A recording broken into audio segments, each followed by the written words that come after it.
Assalamualaikum warahmatullahi wabarakatuh.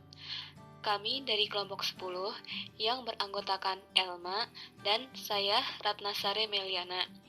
Di sini kami akan menjelaskan mengenai pencerminan atau refleksi.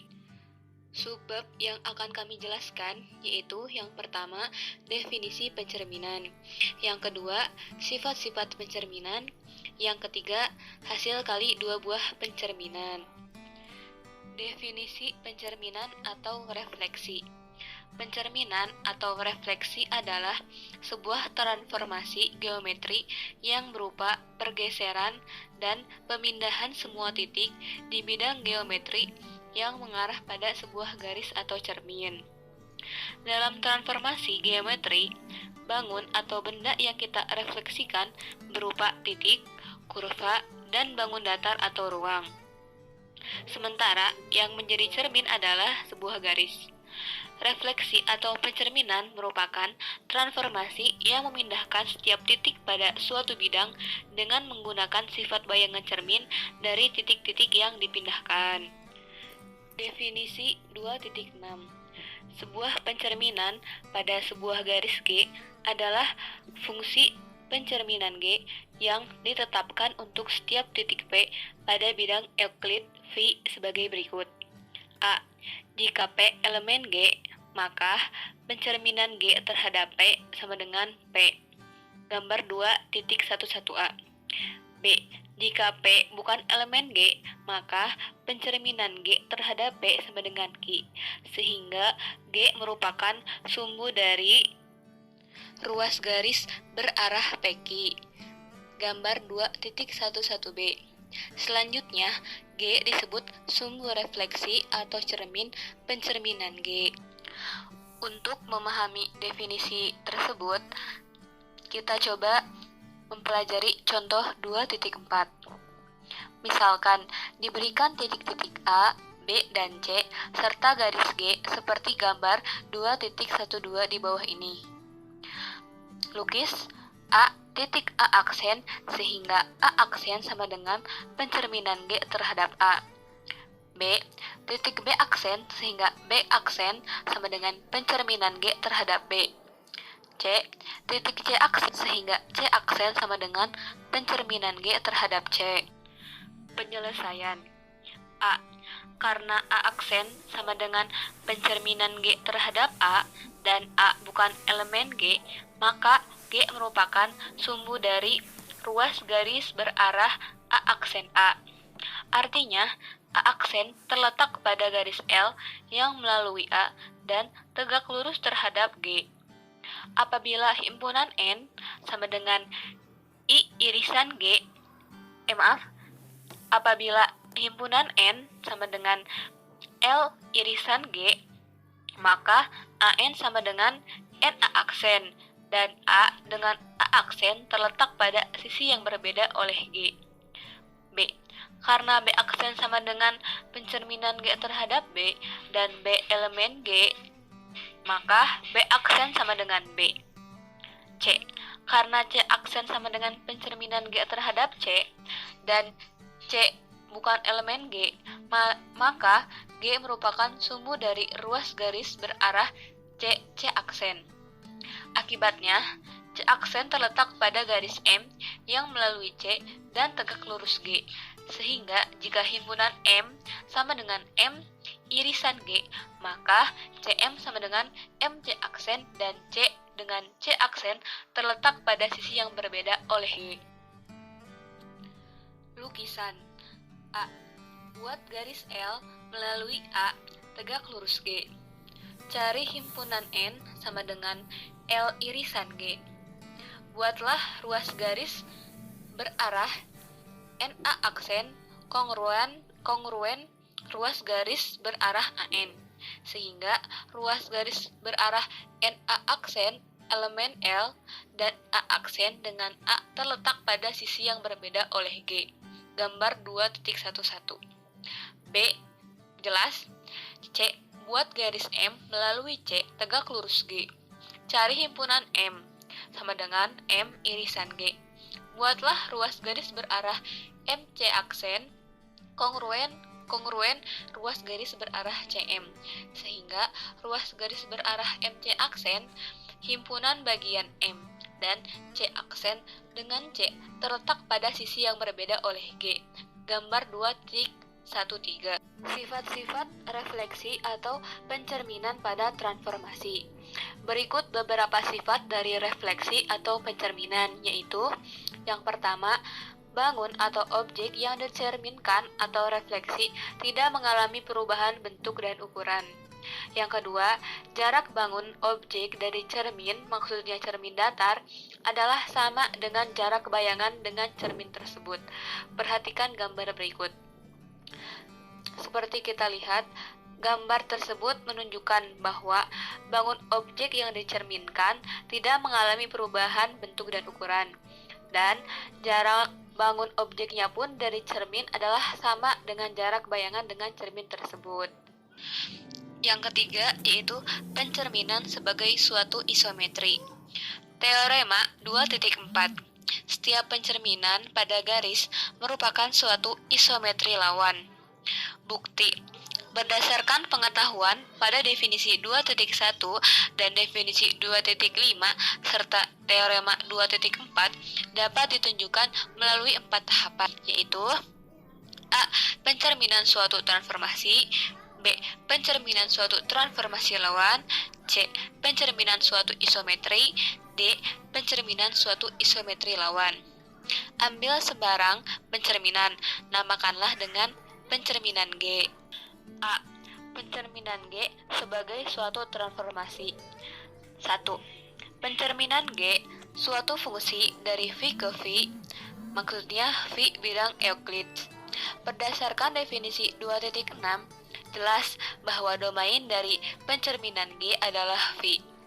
Daerah hasil dari pencerminan G juga pada V, sebab apabila Anda mengambil X elemen V, X elemen G atau X bukan elemen G, untuk X elemen G, pencerminan G terhadap X sama dengan X elemen V. Untuk X bukan elemen G, pencerminan G terhadap X sama dengan Y, di mana G sumbu dari ruas garis berarah XY. Artinya, ruas garis berarah XY himpunan bagian V, sehingga Y elemen V. Artinya, pencerminan G adalah bidang V juga, jadi pencerminan G suatu fungsi dari V ke V. 2. Pencerminan G suatu fungsi kepada. Ambil Y elemen V, artinya Y elemen G atau Y bukan elemen G. Untuk Y elemen G ada prapeta X sama dengan Y, sehingga pencerminan G terhadap X sama dengan Y. Untuk Y bukan elemen G ada X elemen V, sehingga G merupakan sumbu dari ruas garis berarah XY. Hal ini berarti bahwa pencerminan G terhadap X sama dengan Y. Artinya, Y mempunyai prapeta, yaitu X. Karena setiap Y elemen V selalu mempunyai prapeta anggota V, maka pencerminan G merupakan fungsi kepada. 3. Pencerminan G suatu fungsi satu-satu. Ambil dua titik sembarang A, B elemen V, sehingga pencerminan G terhadap A sama dengan pencerminan G terhadap B. Misalkan C sama dengan pencerminan G terhadap A sama dengan pencerminan G terhadap B. Artinya C elemen G atau C bukan elemen G. Untuk C elemen G, maka A, B elemen G. Akibatnya pencerminan G terhadap A sama dengan A dan pencerminan G terhadap B sama dengan B. Jadi A sama dengan B. Untuk C bukan elemen G, G sumbu dari AC dan BC. Akibatnya A sama dengan B. Untuk setiap pasangan A, B elemen V, sehingga pencerminan G terhadap A sama dengan pencerminan G terhadap B, yang mengakibatkan A sama dengan B, maka pencerminan G suatu fungsi satu-satu. Karena pencerminan G suatu fungsi dari V kepada V dan satu-satu, maka pencerminan G suatu transformasi. Untuk B C dan D. Berdasarkan pada contoh 2.1 dapat disimpulkan bahwa pencerminan G yang ditetapkan seperti pada definisi 2.6 adalah sama. Akibatnya, bahwa pencerminan G suatu isometri. Kemudian, berdasarkan pengetahuan pada contoh 2.3 disimpulkan bahwa pencerminan G suatu isometri lawan. Definisi 2.7. Suatu transformasi yang balikannya adalah transformasi itu sendiri disebut suatu involusi. Berdasarkan pengetahuan tentang involusi ini, Anda dapat mempelajari sifat pencerminan lainnya yang dituangkan dalam teorema di bawah ini, yaitu teorema 2.5. Setiap pencerminan pada garis merupakan suatu involusi. Bukti: ambil pencerminan pada garis, namakan pencerminan G. Ditunjukkan bahwa pencerminan G inverse sama dengan pencerminan G. Ambil X sebarang titik pada V. Ada dua kemungkinan, yaitu X elemen G atau X bukan elemen G. Untuk X elemen G, pencerminan G, bulatan pencerminan G terhadap X sama dengan pencerminan G terhadap pencerminan G X. Sama dengan pencerminan G terhadap X sama dengan epsilon X. Untuk X bukan elemen G, misalkan pencerminan G terhadap X sama dengan Y. Akibatnya, G sumbu dari ruas garis berarah XY. Artinya, sama dengan G sumbu dari ruas garis berarah YX. Sebab, ruas garis berarah XY sama dengan ruas garis berarah YX. Jadi, pencerminan G terhadap Y sama dengan X. Perhatikan, pencerminan G bulatan pencerminan G terhadap X sama dengan pencerminan G terhadap pencerminan G X sama dengan pencerminan G terhadap Y sama dengan X sama dengan epsilon X. Jadi, pencerminan G bulatan pencerminan G terhadap X sama dengan epsilon X untuk setiap X elemen V. Akibatnya, pencerminan G bulatan pencerminan G sama dengan epsilon. Jadi, pencerminan G inverse sama dengan pencerminan G. Persamaan pencerminan pada garis.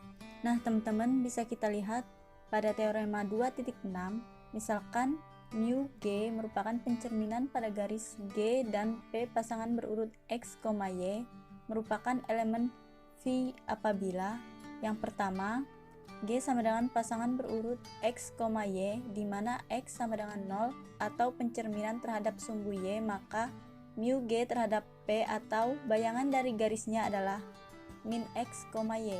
Nah, yang kedua, G sama dengan pasangan berurut X, Y di mana Y sama dengan 0 atau pencerminan terhadap sumbu X, maka bayangan dari garisnya yaitu X, min Y. Nah, untuk selanjutnya, G sama dengan pasangan berurut X, Y di mana X sama dengan A, di mana A ini merupakan nilai yang berubah-ubah, misalkan A-nya 3 atau 2 atau seperti itu.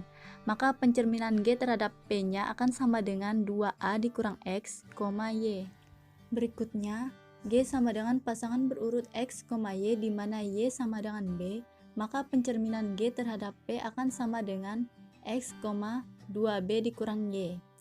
Yang berikutnya, G sama dengan pasangan berurut X, Y di mana Y sama dengan X, maka bayangan dari garisnya yaitu Y, X.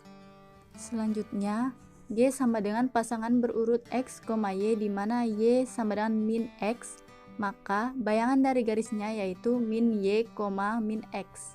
Nah, yang terakhir, G sama dengan pasangan berurut X, Y di mana Y sama dengan mx, maka pencerminan G terhadap P-nya akan sama dengan 1 dikurang m kuadrat dikalikan dengan X ditambah 2my per 1 ditambah m kuadrat, 2mx ditambah m kuadrat dikurang 1 dikalikan dengan Y per 1 ditambah m kuadrat. Hasil kali dua buah pencerminan. Langsung saja ke teoremanya. Jika G dan H dua garis yang tegak lurus, maka MG dikali MH sama dengan MG dikali MH. Nah, kita langsung ke pembuktiannya. Bisa kita lihat, jika titik P dicerminkan ke garis H, hasilnya P aksen, dan P aksen dicerminkan ke garis G, hasilnya P double aksen. Nah, jika P sama dengan A, maka MG dikali MH A sama dengan MG A aksen sama dengan A double aksen. Ini berlaku juga untuk MH dikali MG A sama dengan MH A aksen sama dengan A double aksen, tetapi tidak berlaku untuk P tidak sama dengan A. Sehingga MG dikali MHA sama dengan MH dikali MGA. Nah, ini berarti komposisi pencerminan terhadap dua garis yang tegak lurus adalah komutatif. Selanjutnya kita masuk ke dalil yang pertama. Jika S tegak lurus dengan T dan P adalah titik potong antara S dan T, maka MT dikali MS sama dengan HP. Nah, HP di sini adalah setengah putaran yang berpusat pada titik P. Nah, dari gambar bisa kita ketahui bahwa A dicerminkan dengan garis S, pencerminannya adalah A aksen. Dan A aksen dicerminkan dengan garis T, cerminannya adalah A double aksen. Nah, kita langsung ke pembuktiannya. Misalkan S dan T adalah sebuah garis yang tegak lurus. Karena S dan T adalah pencerminan, maka A aksen sama dengan MS A dan A double aksen sama dengan MT A aksen. Nah, misalkan D titik tengah vektor A aksen, maka diperoleh AD sama dengan A aksen D. Dan E merupakan titik tengah dari A aksen A double aksen, maka diperoleh A aksen E sama dengan A double aksen E. Dari gambar diperoleh bahwa segitiga APD kongruen dengan A aksen PD dan A aksen PE kongruen dengan A double aksen PE, sehingga sudut APA aksen sama dengan sudut APD ditambah sudut A aksen PD ditambah sudut A aksen PE ditambah sudut A double aksen PE. Karena sudut APD dan sudut A aksen PD ini sama, dan sudut A aksen PE sama dengan sudut APE, berarti 2 sudut APD ditambah 2 sudut A aksen PE sama dengan 2 dikali sudut APD ditambah sudut A aksen PE, yaitu 2 dikali 90 derajat sama dengan 180 derajat. Nah, jadi terbukti bahwa MT dikali MS sama dengan setengah putaran yang berpusat pada titik P, yaitu sebesar 180 derajat. Nah, selanjutnya kita lanjut ke dalil berikutnya. Jika A sejajar dengan B, maka MB dikali MA sama dengan SCD. SCD ini adalah geseran vektor CD dengan CD sama dengan 2 kali jarak A, B dan CD tegak lurus dengan A. Perhatikan gambar berikut ini. P double aksen sama dengan HB dikali HA terhadap P sama dengan MB dikali MS dikali MA. Kita langsung saja ke pembuktiannya. Misal A dan B adalah dua buah garis yang sejajar. Kemudian tarik garis S tegak lurus dengan A dan S tegak lurus dengan B, di mana A merupakan titik potong garis S dan A, dan B merupakan titik potong garis S dan B. Sehingga berdasarkan dalil diperoleh bahwa HB sama dengan MB dikali MS dan HA sama dengan MS dikali MA. Sehingga HB dikali HA sama dengan MB dikali MS dikali MS dikali MA sama dengan MB dikali MA. Nah, maka translasi ruas garis berarah CD sama dengan HB dikali HA sama dengan MB dikali MA, dengan ruas garis berarah CD sama dengan 2 kali ruas garis berarah AB. Selanjutnya perhatikan gambar berikut ini.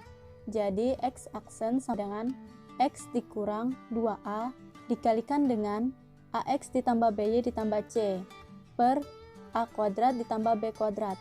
Sedangkan Y aksen sama dengan Y dikurang 2A dikalikan dengan AX ditambah BY ditambah C per A kuadrat ditambah B kuadrat. Karena S sama dengan AX ditambah BY ditambah C sama dengan 0, maka M1 sama dengan min A per B. Sedangkan ruas garis berarah AA aksen, M2 nya sama dengan Y2 dikurang Y1 per X2 dikurang X1, atau sama juga dengan Y aksen dikurang Y per X aksen dikurang X. Karena S tegak lurus dengan ruas garis berarah AA aksen, maka M1 dikali M2 hasilnya akan min 1. Kemudian kita masukkan min A per B dikali Y aksen dikurang Y per X aksen dikurang X sama dengan min 1. Kemudian kita kalikan silang sehingga hasilnya akan didapat persamaan 1, yaitu AY aksen dikurang BX aksen sama dengan AY dikurang BX. Nah, titik D ini merupakan titik tengah dari AA aksen, sehingga D sama dengan X ditambah X aksen per 2 untuk nilai X, dan Y ditambah Y aksen per 2 untuk nilai Y. Kemudian titik D ini kita substitusikan ke persamaan yang S tadi, sehingga didapat persamaan yang kedua, yaitu AX aksen ditambah BY aksen sama dengan min AX min BY min 2C. Selanjutnya kita eliminasi persamaan pertama dan yang kedua. Untuk persamaan yang pertama kita kalikan dengan B, dan yang persamaan kedua kita kalikan dengan A, sehingga hasilnya min B kuadrat X aksen dikurang A kuadrat X aksen sama dengan ABY ditambah A kuadrat X dikurang B kuadrat X ditambah ABY ditambah 2AC. Nah, sehingga min X aksen dikalikan dengan A kuadrat ditambah B kuadrat sama dengan X dikalikan dengan A kuadrat dikurang B kuadrat ditambah 2ABY ditambah 2AC, sehingga hasil akhirnya X aksen sama dengan X dikurang 2A dikalikan dengan AX ditambah BY ditambah C per A kuadrat ditambah B kuadrat. Sekian video dari kami. Wassalamualaikum warahmatullahi wabarakatuh.